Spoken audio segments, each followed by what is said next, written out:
Hey everybody, welcome back to The Complete Game, episode 41. You'll notice the new format. What's going on, G? Don't have to switch We are cameras. both live. What's up? We got a lot of All Star Game Yep, stuff we today we were too. got, we were posting on Wednesday because we wanted to watch the game, and I'm glad we did. One of my probably favorite All-Star games ever. And so many good things happened. And I say it again, last true All-Star game in professional sports. The only All-Star game you can watch where all the players are playing at 100%. And they're playing the sport too. Yeah. Like there was supreme displays of not only offense but Well, I was gonna defense, say the one thing you pitching. see in the Major Baseball All-Star game you never see anywhere else is defense, Yeah. right? And there were some outstanding defensive The last plays. frame of the game, I'm skipping ahead, but I was talking about it right before we started. Eugenio Suarez had the play of the game until the American League tied it, and then Matt Olson had the play of the game, and yeah, just awesome, awesome throughout the game. Uh, Quickly though, before we get into All Star Game, I want to talk Home Run Derby. Yep, For it. yep. I said lock O'Neal Cruz. I believe you said 999,900. Right. Yes. Yeah, that's about right. And I said the other one vote would go to, did I say Wood, I think? You said Wood, and I Right. I was on James Wood as well. Right, So right. we are both wrong. Cruz hit the longest one. I'll take that. But I believe I mean, and we always say this, right? There's a storyline when you look back on everything. And I mean, come on, Cal Raleigh. I was so wrong. I don't think I've ever been as wrong as I've been about anything on this podcast, at least. When I think I specifically said I don't like that Cal Raleigh. I love it for the story, but I think that that's a little bit too, because that's what they always talk about in the Home Run Derby too. And if you watch it, they were saying like the pressure that his dad Right, got. right. I bought into that. I bought into that hook, line, and sinker. Yeah. Your And brother's his little catching. brother catching. Your brother's catching. You're going to be chirping each other back and forth, not focused. He was locked in. He was locked in. When he came back after the first break, it was like, all right, no more effing around. Right, right. No, it was a good one. But he wins the home run derby. And $1 million. huh? The controversy. $1 million. Oh yeah, well yeah, Brent Rooker lost yeah. by an inch. Less than like an inch. Yeah, yeah, yeah, yeah. That's tough to lose out on $1 million. Right.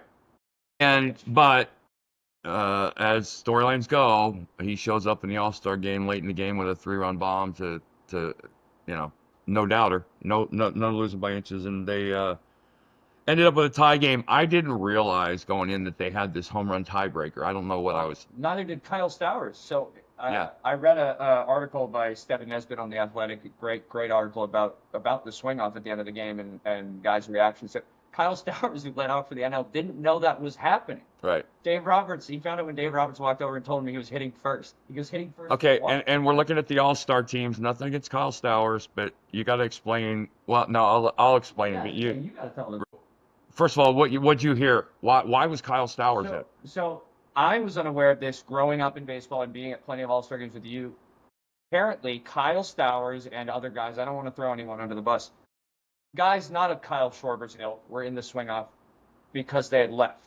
Guys like Aaron Judge and Shohei Ohtani were not there anymore, which that kind of leaves a little bit of a yucky feeling in my Right. stomach as a baseball fan. And I when I heard that at first, I like, oh, of course. Yeah. And he was on a plane before the All Star games were over that he was in. Like I know a ton of guys, as soon as they were out of the game, dressed and gone. Which obviously, well, this is going to change coming into next year because I'm sure they probably would have preferred Aaron Judge to be one of the AL participants. Or Shohei Ohtani. Right, right. I mean, Right. it's the conversation we're having about the All-Star game before the All-Star game. You should have the stars in the star moments. And the swing off turned out to be phenomenal. And it was phenomenal because the players bought in. Yeah. Watch who was catching the National League catcher was catching it. And Will Smith? Was it Will? I don't know. I thought it was a Padres guy. Anyway, every time Schwarber hit one, you see him. He like stood up like, yes, that's gone. So that was very cool to see that. And the NL ends up winning it. Yeah. It was an awesome game. Schwarber wins the MVP because of it, by the way. Throughout the game. That was another part of the rumblings going around today was the MLB, for whatever reason, like stop making rules just to make rules. They had a rule in place that people are, giving them crap about today because in the rule book for the All-Star game, it said that the swing off will not impact the MVP of the game because you get bonuses and stuff like Right, that. right. Those types of things. Right.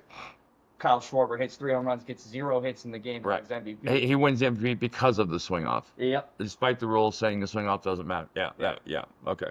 And just like I mentioned the Stephen Nesbitt article, the reason I brought that up is because it was talking about, do you think that we will see a push for something like this in maybe not every regular season extra inning game, but what about the third game of a three-day road trip somewhere, the last game of something like that, where instead of this, we made a phantom second base guy after the 10th inning. Why can't we just have a more entertaining end to the game? Yeah. I mean, if that's what it's about, right? It's time, right? That's why they put the guy on second, Right. and it's entertainment value. Yeah, I have to wrap my head around that.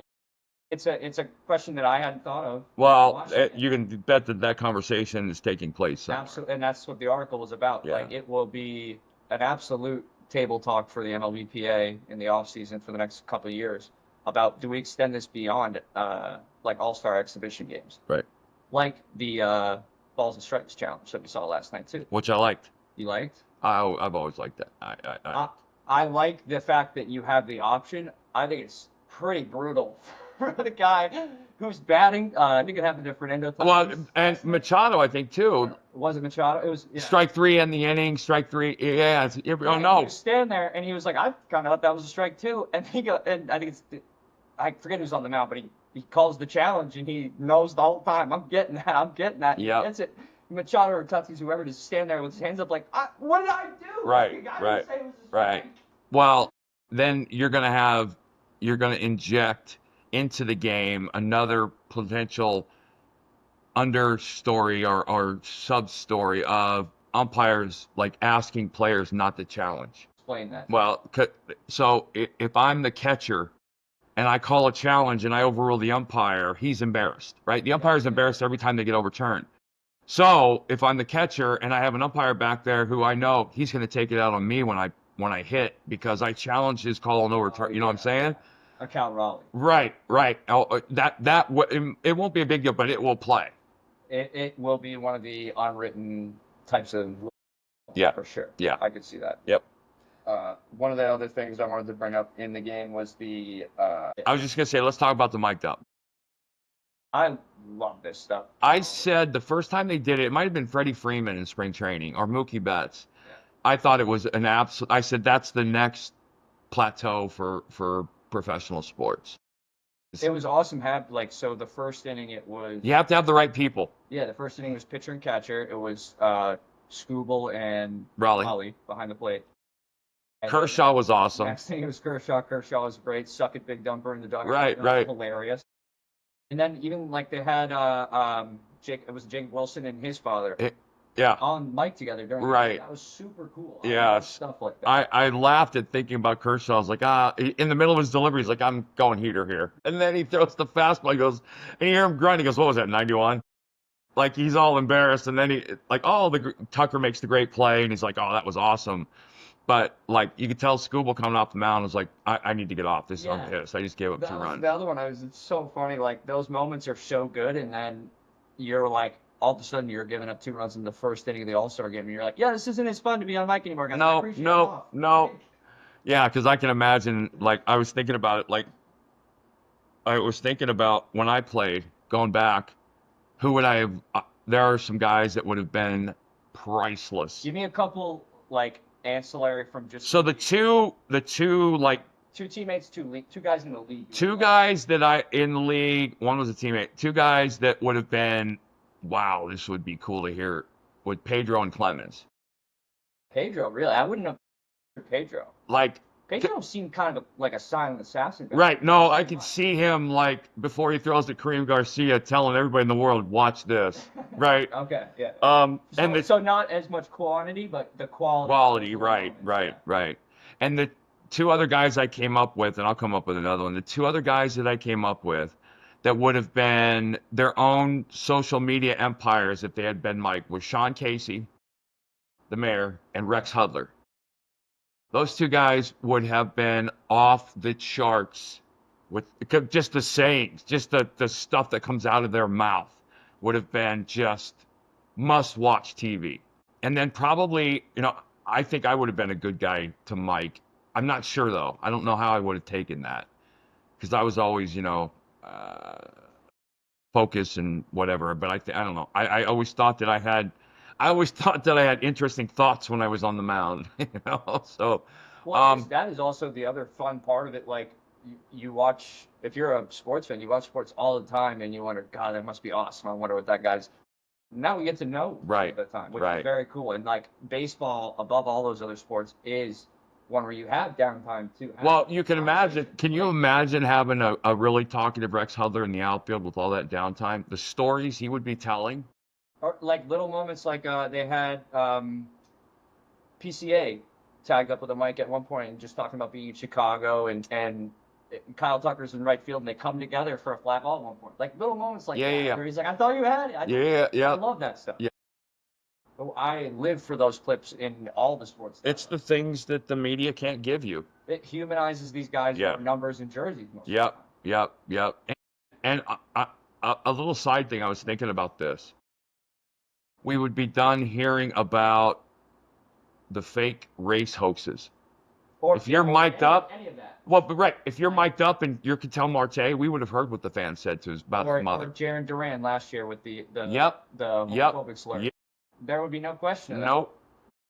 I'm for all those reasons. Yeah. I love the personality tidbits you get from, like we've mentioned that Freddie Freeman won 100 times on this podcast. It's awesome. Like those moments are so good. No, and you can think back to moments in the first half that you would have loved to have had the mic on the field at the moment. Yeah. Right. Yeah, I said like you won. Well, yeah, and like Torrey coming out and making the pitching change. Yeah. Just hearing the interactions, or the Pettit and Jeter, the Jeter moment where they went out and took Mo out of the game. For the final. Yeah. Things like that. The emotional. Going back to the '99 All Star Game, I would have loved to have the players mic'd up around Ted Williams. What were they asking him? I get chills thinking about that. So, yeah, that's a good one too. Little moments like that. Where right.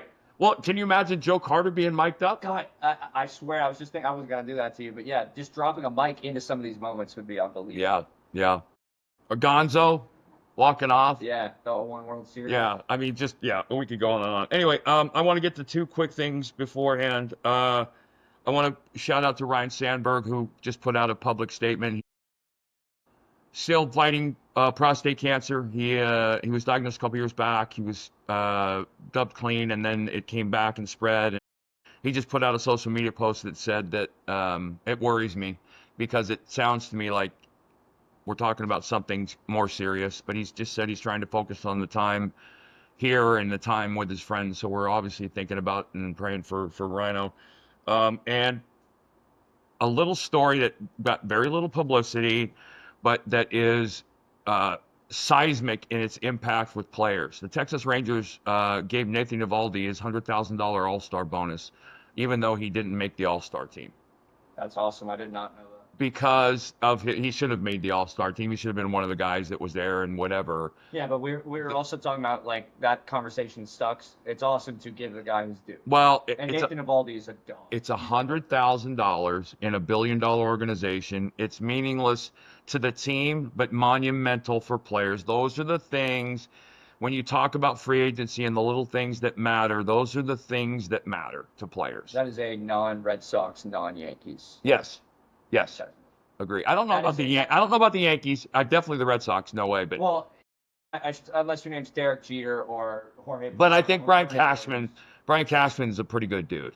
And if you don't survive in that environment with that organization I don't think he's not a good dude. I'm just saying, I think for those more traditional organizations, you have a certain level of you only do that for these guys. Nathan Eovaldi. You know what? I'll tell you, if the Yankees did it, they wouldn't have told people. Okay. I can see that. That's the level of, I think, mystique and aura and pride they take with their organization. You know him better than me. Yeah. So I will defer to you on that. I also, quickly before we moved out of the All-Star game, the Hank Aaron tribute. Yeah. That was awesome. Very cool. Visuals were very cool, but also just Hank Aaron, one of the most badass guys of all time. He will be taking up space on this wall very soon. It should be... the greatest home run hitter of all time. Well, he is. He is the greatest home run hitter of all time. The bigger piece to that is people underestimate how good of a player he really was. He wasn't a home run hitter. He was a hitter, a pure hitter. He was a five-tool baseball. Five-tool baseball player, like Frank Robinson, who was underrated as well. who grew up in one of the most hateful, spiteful times and darkest times of this country's history, and thrived anyway. Another person who owed everything to Jackie Robinson and that legacy and all the things that go with that, and part of baseball that nobody's proud to talk about, but you have to acknowledge existed, and the greatness of those men that played through it. So I thought they did a classy, amazing job. And baseball, for the most part, is pretty good at that stuff. Fitting tribute to a fitting man. Is Hank Aaron a top 3 names in Yes. baseball? Oh, yes. Babe Ruth, Hank Aaron, and Willie Mays. Willie Mays. Willie Mays? Yeah. Like yeah. guys that are named after awards. Right. Right. There's a reason. Right. That's Hank right. Aaron. Hank Aaron. You could make a very comfortable argument he's the greatest hitter that ever lived. All-around player that ever lived. And you could argue any point that if you grew up watching him, like I'm too young to have seen him play other than highlights, but people that know Hank Aaron and like watched him play growing up, they'll swear he's the greatest player of all time. Cool stat, and somebody will correct me if I'm remembering, so I'm pretty sure I'm right. Never hit 40 home runs in a season. That's I can check that right now. Yeah. Because that's preposterous. Yeah. How many years did he play? 20, like 20 something. 20 something? Yeah. He never hit 40 in a year. I'm looking that up right now. 44 in 1963. He did. Okay. He hit 40 home runs 3 times. 3, okay. Yeah, but just barely Right, over. 44 right. was the highest he. I'm trying to remember what That's great. there was a stat about him like that though, but It was. I saw. I don't know if it was Hank Aaron, but I saw a stat. It's just crazy baseball stats ever. I believe I'm trying to find it on his baseball reference. He was a 25-time All-Star. He played for 23 years. Yeah. Do you know how that's possible? They had 2 a year at one point. He was in both of them all the time. Yeah. That is so preposterous. Stan Musial, same way. Stan Musial. There's one more. Isn't there one more in that category? But I can't remember. Yeah. I remember it was Hank Aaron was the one I saw it about. And was like, Right. Geez, that makes sense. Yeah. So. Just those Wayne Gretzky type stats. Yeah. Is that real or is that a big? All right. So yeah, All-Star Game was everything we thought it would be. Good for baseball. We'll on Sunday we'll get back. Second half will be up. On Friday, I'm sorry. Second half will be going. Brewers and Red Sox need a jump. They need a big game in that first game back to keep that momentum flow. And we're going to start talking about the deadline, which is coming up. Some names that are out there, a lot of names being floated around, some surprising names. Apparently Arizona, the rumors are heavy out of Arizona about Suarez leaving, and I haven't looked into the reason. I'm assuming it's a free agency thing. But I'm not sure why, because I think that they're competing. And then the other name I thought about today that I think you might see floated, could be a huge deal, is Mackenzie Gore. Pitched last night too? Yeah, I think that the Nats are in a place where if they could get a Lions Hall share, if you remember, Gore was the big guy coming out of San Diego in the Soto deal. He was their number 1 prospect. He's turned into their number 1, and he's a number 1.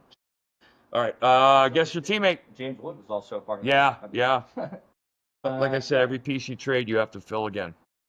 Guess your teammate. We got a former teammate of my dad's here with 5 clues ranging from vague to very obvious. First clue. I am a 14-year MLB vet of 4 different teams, all of which were in the National League. Mark Grace. Nope. I played for 3 NL East teams and never made an All-Star team. 14 years. Rico Brogna. 14 years, 4 different teams, 3 of them in the NL East, all in the NL, though. Although part of the 93 Phillies, I saw more postseason action with the Mets in the late 90s and early 2000s. Todd Pratt. Todd Pratt. Yeah, one of my favorite teammates of all time. Played with him in Double-A. To this day, we're still friends. I was really hoping to get to this clue. I was never a starter, but was a key backup to important catchers like Darren Dalton. It might be this one's not I was hoping to get to. I went unsigned for the 96 season, where I worked as a baseball instructor and a part-time delivery driver for Domino's. That's one of the craziest things I've ever read. He played for 5 years after that and had more playoff games in that time than he ever He had. walked off the Diamondbacks in '99. Did he? Oh. In the playoffs. Sent the Mets to the World Series 2000, I think it was. Yeah. On a home run to center field that Steve Finley got stuck on the fence trying to rob. One of the funniest human beings ever lived. His nickname was Tank. he was an enormous part of that 93 team from a chemistry perspective. Very good catcher, monstrous, monstrous raw power.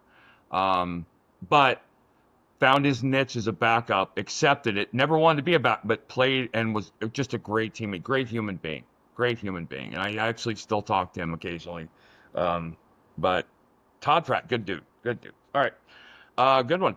Yeah. All right, so I'm still perfect, but some of them Perfect what? I've gotten them all. Oh, yeah, okay. Yeah. Sure. Which is kind of the point of the game I anyway. would say, Right. I thought we were talking. This is a podcast you've had to admit to losing your 999,000. Oh no, no, You are God, not no. perfect. No. I'm sure some of my early season stuff's You gonna. know the guys you played on the same team with. Congratulations. Right. Well, that's not a small thing, right? Considering I played 20 some years and I had. Looking at the rosters, yeah, it's not a small thing. Right. But when I say it like that, it makes. Well, but you could go to the bullpen and get me on one guy. I mean, I haven't even gone. I to the know, bullpen. I know. Because I'm just starting to get into the backups. so And you I- haven't even touched all the starters either. I know that's because I'm trying not to. Right. Manny, David. Right. Like, Cal Ripken, Gotta sprinkle Eddie them in. Murray, Yeah. Dale Still, Murphy. yeah, we still have a bunch of. Right. Yeah. I was this close to Dale Murphy instead of Manny the other day. Yeah.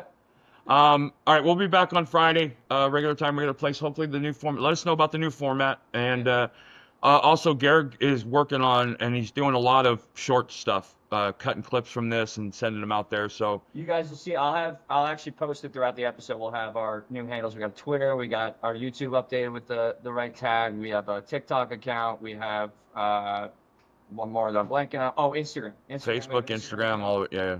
So find us on there at The Complete Game. I'll have all the usernames right here, so you guys will be able to find it. Have a good week, guys. We'll see you Friday.